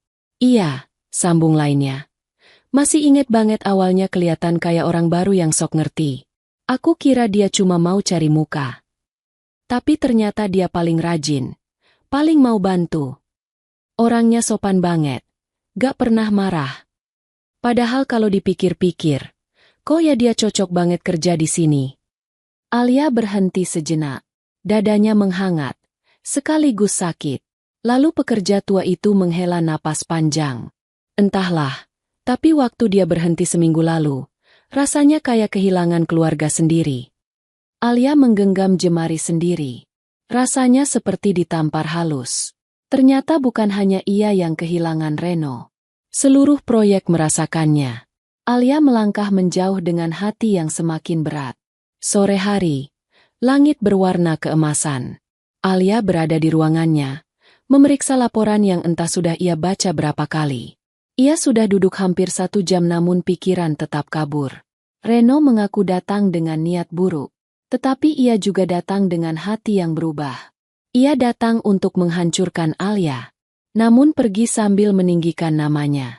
Bagaimana mungkin hatinya tetap bisa membenci seseorang yang melakukan itu? Alia bersandar di kursi. Air matanya jatuh tanpa ia sadari. Apa yang harus aku lakukan? Ia menutup wajah dengan kedua tangan. Selama ini, Alia hidup dengan prinsip. Jika seseorang menyakitinya, ia harus menutup pintu dan tidak menoleh lagi. Namun Reno bukan sekadar seseorang. Ia adalah luka dan obatnya. Ia adalah masalah dan jawabannya. Ia adalah musuh dan orang yang membuat hatinya berdetak dengan cara yang tidak pernah ia rasakan seumur hidup. Alia meraih ponselnya. Ia membuka galeri. Tidak ada foto Reno. Namun ada foto proyek hari itu. Ketika Reno ikut rapat manajemen tanpa sepengetahuan siapapun, masih menjadi kuli. Di sudut foto, Reno terlihat mengangkat helmnya, menyapu keringat. Sepele. Namun tatapan mata itu. Alia memegang layar itu lama. Kenapa aku merindukanmu? Hari berikutnya, Alia kembali ke proyek. Namun kali ini ia tidak langsung bekerja. Ia berjalan masuk, lalu tiba-tiba berhenti di lorong loker pekerja. Loker Reno masih ada. Masih berisi bekas pakaian kerja yang dilipat seadanya. Masih ada botol minum kosong di sudut bawah. Alia menyentuh pintu loker itu pelan. Seolah pintu itu adalah pintu yang sama dengan pintu hatinya. Tertutup rapat, penuh rahasia, penuh rasa yang ia tolak, namun selalu kembali mengetuk. Ia meletakkan dahinya pelan pada pintu loker. Dan untuk pertama kali sejak Reno pergi, ia berbisik tanpa topeng apapun. Aku salah mengusirmu. Kata itu keluar begitu saja. Tanpa gengsi, tanpa benteng. Lalu ia berdiri tegak. Wajahnya basah. Namun di balik air mata, ada sesuatu yang baru tumbuh. Tekad yang tidak pernah ia punya sebelumnya. Malam itu, Alia pulang lebih cepat. Ia tidak langsung masuk rumah. Ia berdiri di taman depan, menatap langit. Bintang-bintang samar. Angin malam lembut. Dan untuk pertama kalinya, Alia mengizinkan dirinya jujur sepenuhnya. Aku tidak bisa terus begini, ucapnya lirih. Aku harus menemuimu, Reno. Ia menata napas. Hatinya berdetak cepat, bukan karena gugup, tetapi karena harapan yang belum pernah ia rasakan dalam hidup. Alia membuka ponselnya. Ia mengetik satu nama di bilah pencarian. Prasetyo Group Headquarters. Alamat kantor pusat muncul. Dengan gedung tinggi yang selalu menjadi bayangan masa lalu keluarganya. Gedung tempat Reno bekerja. Gedung tempat pria itu kembali setelah ia pergi dari proyek. Gedung yang kini terasa seperti satu-satunya jalan untuk menjawab seluruh pertanyaan hatinya. Alia menarik napas panjang. Ia menutup ponsel. Esok pagi, ia akan datang ke sana.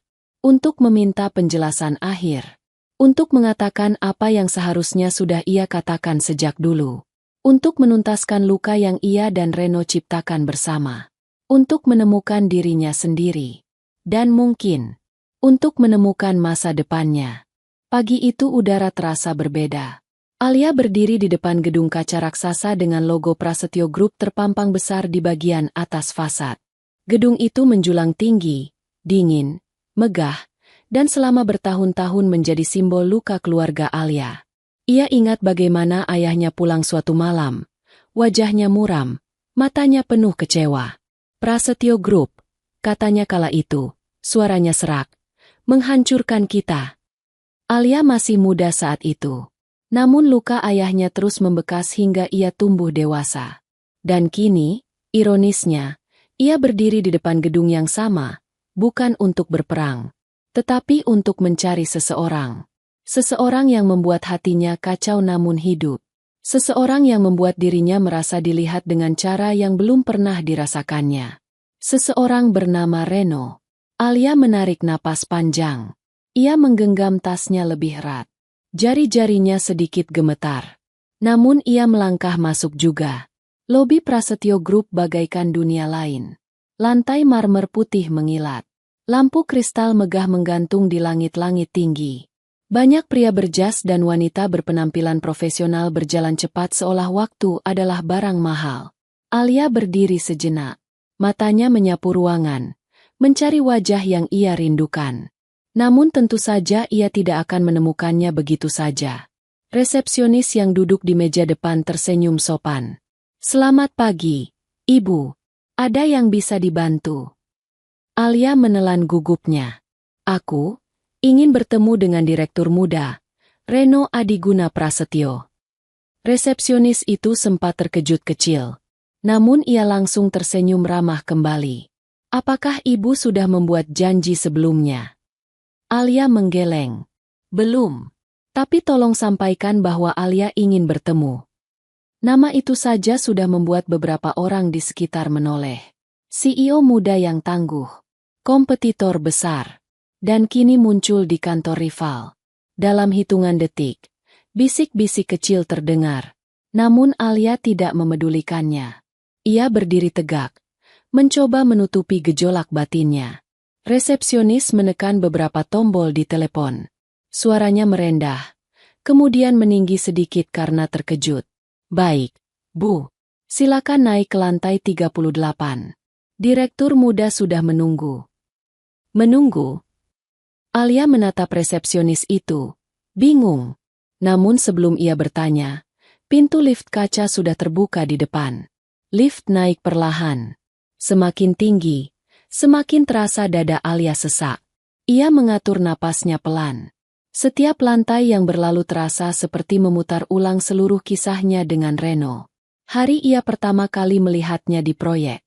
Hari ketika lift rusak dan Reno memeluk pundaknya untuk menenangkan. Hari ia melihat Reno tersenyum pada pekerja lain dan merasakan cemburu. Hari ia menemukan kartu identitas itu. Hari ia mengusir Reno sambil menangis. Dan hari Reno berdiri di panggung besar untuk membela dirinya. Semua itu berputar bagai film yang menolak berhenti. Apa yang akan kukatakan nanti? Pertanyaan itu menari-nari di kepalanya. Lift berhenti. Pintu terbuka. Di hadapan Alia, ruang kantor yang lapang dengan dinding kaca dan cahaya matahari masuk lembut. Dan di tengah ruangan itu, berdiri seseorang. No. Ia tidak berjas. Tidak tampil megah seperti saat rapat besar kemarin. Ia mengenakan kemeja putih sederhana, lengan digulung hingga siku, seolah menunggu dalam suasana santai. Namun matanya menyimpan sesuatu yang jauh lebih dalam. Ketika melihat Alia, Reno tersenyum. Senyum itu bukan senyum kemenangan. Bukan senyum sombong. Itu senyum seseorang yang sudah pasrah. Namun tetap berterima kasih karena orang yang ia rindukan datang. "Alia," katanya pelan. Alia tidak langsung menjawab. Ia melangkah masuk perlahan, menutup pintu di belakangnya. Ruangan itu sunyi. Hanya terdengar napas dua manusia yang pernah saling melukai. Namun masih terikat oleh sesuatu yang tidak ingin padam. "Kau menungguku?" Suara Alia sedikit bergetar. Reno mengangguk. "Aku berharap kau datang. Tapi aku tidak berani berharap terlalu banyak." Alia menghela napas. Duduk perlahan di kursi tamu. Reno duduk berhadapan dengannya. "Reno." Alia mulai. Namun suaranya langsung pecah. Ada begitu banyak kata yang ingin keluar. Tetapi semuanya bertabrakan di tenggorokan. Reno mencondongkan tubuhnya sedikit. "Kau tidak harus memaksakan apapun," ujarnya lembut. Alia menggeleng. Ia menghapus air mata yang tidak bisa ia tahan lagi. "Aku harus bicara. Aku harus. Karena kalau tidak, aku tidak bisa tidur lagi." Reno menunggu. Tatapannya hangat. Tidak menuntut apapun. "Aku marah," ujar Alia lirih. "Marah karena kau berbohong. Karena kau datang dengan niat buruk. Karena kau menyusup ke dalam hidupku tanpa izin." Ia menarik napas tajam. "Tapi, aku juga terluka. Karena hatiku memilihmu lebih cepat daripada aku sempat melindungi diriku sendiri." Air matanya jatuh lagi. Aku benci itu. Reno.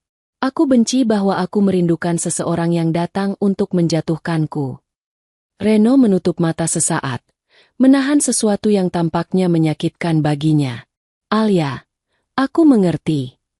Tidak ada pembelaan. Tidak ada alasan. Hanya penerimaan. Alia menatapnya. Suaranya pecah lagi. Kenapa kau melakukan itu di rapat kemarin? Kenapa kau membelaku? Kenapa kau tidak memilih menghancurkanku seperti yang diinginkan ayahmu? Reno tersenyum kecil, bukan senyum bahagia, tetapi senyum seseorang yang sudah melepaskan beban panjang. Karena aku tidak pernah ingin menghancurkanmu. Bahkan ketika aku berusaha membencimu, aku tidak bisa. Alia membeku. Awalnya aku pikir aku harus menjalankan tugas. Tapi setiap hari melihatmu bekerja, aku melihat sesuatu yang berbeda.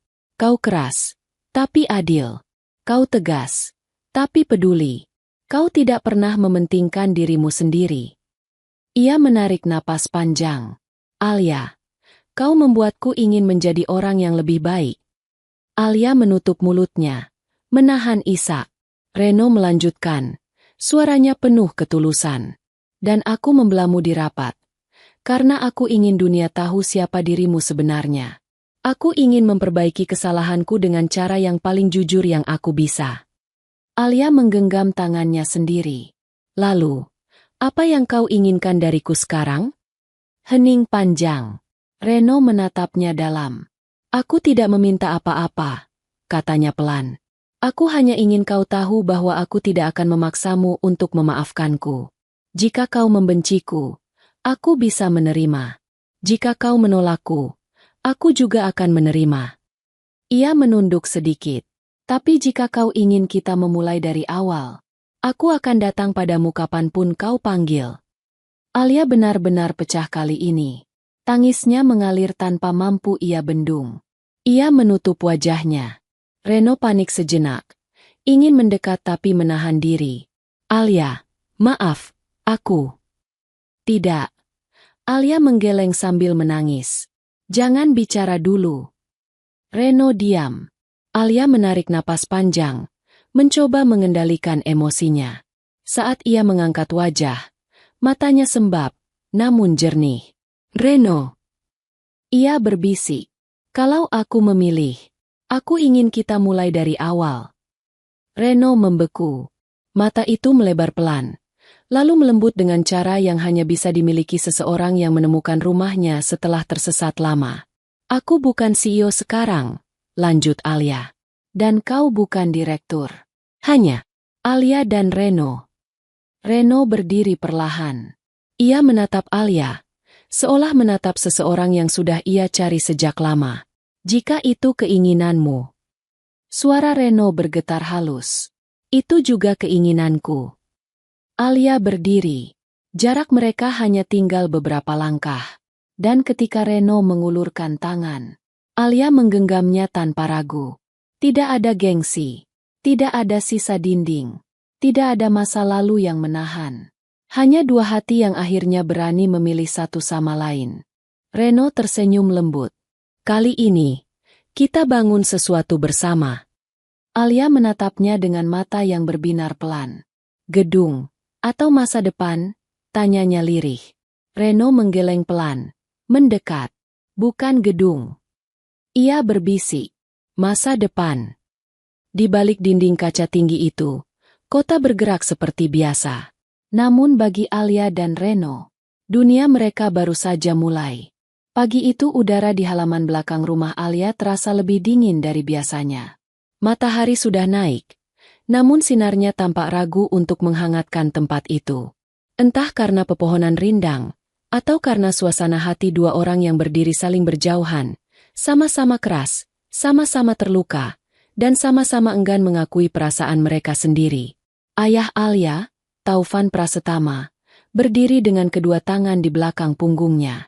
Rambutnya yang mulai memutih bergerak sedikit tertiup angin. Tatapannya lurus ke arah ruang tamu namun tidak benar-benar melihat apapun. Ia tampak tenang, namun ketenangan yang palsu. Di bawah permukaan, Ada gelombang yang berusaha ia tekan. Di sisi lain halaman, beberapa meter dari posisi Taufan, berdirilah Ardi Prasetyo, ayah Reno. Tubuhnya tegap, berjas rapi. Rambut tersisir presisi seperti pria yang selalu siap berperang kapan saja. Tatapannya tajam, dingin, penuh kewaspadaan. Seolah ia sedang berdiri di medan bisnis, bukan di halaman rumah calon menantunya. Keduanya seperti dua gunung yang saling menantang diam-diam. Tenang, namun tegang. Sunyi, namun dalam. Alia dan Reno berdiri di tengah jarak keduanya, bagaikan jembatan yang menghubungkan dua dunia yang selama bertahun-tahun tidak pernah berdamai. Alia menggenggam tangan Reno pelan. "Ini saatnya," bisiknya, meski suaranya sendiri terdengar bergetar. Reno menjawab dengan anggukan kecil. Ia juga merasakan tekanan itu di dadanya. Ini bukan pertemuan biasa. Ini adalah pertemuan masa lalu yang dipaksa bertemu masa depan. Dan masa depan itu adalah dirinya dan Alia. Perlahan, mereka melangkah maju. Ayah Alia mengangkat wajah. Ayah Reno juga begitu. Tepat di detik yang sama, tatapan mereka bertabrakan seperti dua mata pedang. Suasana hening. Bahkan suara angin terasa berhenti. Alia memulai lebih dulu. "Papa, Om Ardi datang," katanya pelan, mencoba mencairkan udara yang membeku. Tapi ayahnya tidak langsung membalas. Ia hanya mengangguk tipis, gugup, lalu kembali menundukkan wajah sebentar, seolah sedang menata diri. Reno mencoba mendekatkan ayahnya. "Ayah, ayo kita bicara baik-baik," ucapnya lembut. Namun Ardi Prasetyo tidak bergeming. Ia memandang Taufan dengan sorot dingin yang sudah terlalu lama tertanam di dalam hatinya. "Ternyata benar, kita akhirnya bertemu lagi," ucap Ardi. Nadanya datar namun jelas mengandung duri. Alia refleks menatap Reno. Reno menghela napas dalam. Ayah Alia perlahan menegakkan tubuhnya. Ia balas menatap. "Sudah bertahun-tahun, tapi nada bicaramu tidak berubah," jawab Taufan. Suaranya tenang namun berat. Hening kembali turun, lebih pekat dari sebelumnya. Reno mengambil langkah kecil mendekatkan kedua ayah itu. "Sudah cukup, Ayah. Masa lalu itu tidak perlu menginjak masa depan kami," ucapnya pelan tapi tegas. Alia menimpali. "Kami ingin hidup damai, Pak, tanpa membawa dendam yang dulu tidak pernah kami pahami." Dua pasang mata tua itu perlahan beralih ke anak masing-masing. Ada sesuatu yang bergerak pelan di wajah mereka. Tidak lagi sekadar permusuhan. Ada keraguan, ada pertanyaan, dan ada rasa bersalah yang tidak pernah diucap. Taufan menghela napas panjang, untuk pertama kalinya sejak beberapa menit. "Aku tidak membenci anakmu," katanya pelan pada Ardi. "Aku hanya tidak ingin sejarah terulang. Dulu kita saling menjatuhkan karena kesalahpahaman. Sekarang, aku tidak ingin anakku merasakan hal itu." Kalimat itu membuat Ardi memejamkan mata sejenak, menahan sesuatu yang tersangkut di dadanya. "Anak-anak kita justru memperlihatkan hal yang tidak pernah kita lakukan," balas Ardi lirih. "Mereka berani bicara. Mereka memilih jujur. Sementara kita menghabiskan waktu menghancurkan dari jauh." Reno menatap ayahnya. "Ayah, aku bahagia dengan Alia. Aku ingin ayah menerimanya." Alia memegang tangan ayahnya. "Dan aku ingin papa menerima Reno seperti papa menerima siapapun yang tulus." Keduanya, Taufan dan Ardi, kini berdiri lebih dekat, meski hanya 2 langkah. Tapi 2 langkah itu terasa sangat panjang. Angin sore bergerak lebih hangat. Daun pohon bergoyang lembut seolah alam pun menunggu keputusan mereka. Ardi akhirnya membuka suara, dengan volume yang pelan tapi getir. "Aku tidak ingin memulai peperangan baru, jika kalian memilih berdamai." Taufan menatap dalam pada Ardi. "Aku juga lelah berperang," jawabnya. "Untuk apa melanjutkan sesuatu yang hanya membuat generasi kita berikutnya takut mencintai?" Alia menahan napas. Reno memejamkan mata lega. Ardi mengangguk kecil, lalu mengulurkan tangan. "Selesai," katanya singkat. Taufan menatap tangan itu selama 2 detik. 2 detik yang terasa seperti 2 dekade, Sebelum akhirnya ia menyambut uluran itu, genggaman dua ayah itu tidak langsung hangat. Awalnya kaku, berat, canggung, namun lambat laun, jari mereka mengerat dengan tulus. Alia menutup mulutnya, menahan air mata haru. Reno menunduk sedikit. Senyum lega mengembang di bibirnya. Dua ayah yang dulu saling menjatuhkan, kini berdiri berdampingan demi anak-anak mereka. Tidak lagi sebagai musuh, tidak lagi sebagai saingan, tapi sebagai dua orang tua, yang akhirnya memilih berdamai demi cinta yang tulus. Cerita selesai. Sahabat, kadang, kehidupan mempertemukan kita dengan seseorang dengan cara yang tidak pernah kita duga. Seperti Alia dan Reno. Keduanya datang dari dunia yang berbeda, dipisahkan oleh gengsi, luka keluarga, dan tujuan yang bertolak belakang. Namun cinta selalu menemukan jalannya. Reno datang sebagai kuli, membawa niat yang salah, tetapi pergi dengan hati yang benar. Alia jatuh cinta dalam diam, mencoba menolak, namun akhirnya berani mengakui perasaannya. Dan pada akhirnya, dua orang yang pernah saling mencurigai, memilih untuk saling menggenggam tangan. Bukan untuk membangun gedung, tapi untuk membangun masa depan. Karena ketika dua hati saling jujur, tidak ada lagi yang perlu disembunyikan. Sahabat 1000 kisah nyata, terima kasih sudah menonton sampai akhir. Sekian untuk cerita hari ini. Nantikan cerita-cerita menarik lainnya, yang akan menggetarkan hati kalian. Jika kalian suka dengan ceritanya, klik like, tinggalkan komentar, dan share cerita ini, agar kami semakin semangat menyajikan kisah-kisah inspiratif lainnya. Sampai jumpa di video berikutnya. Wassalamualaikum warahmatullahi wabarakatuh.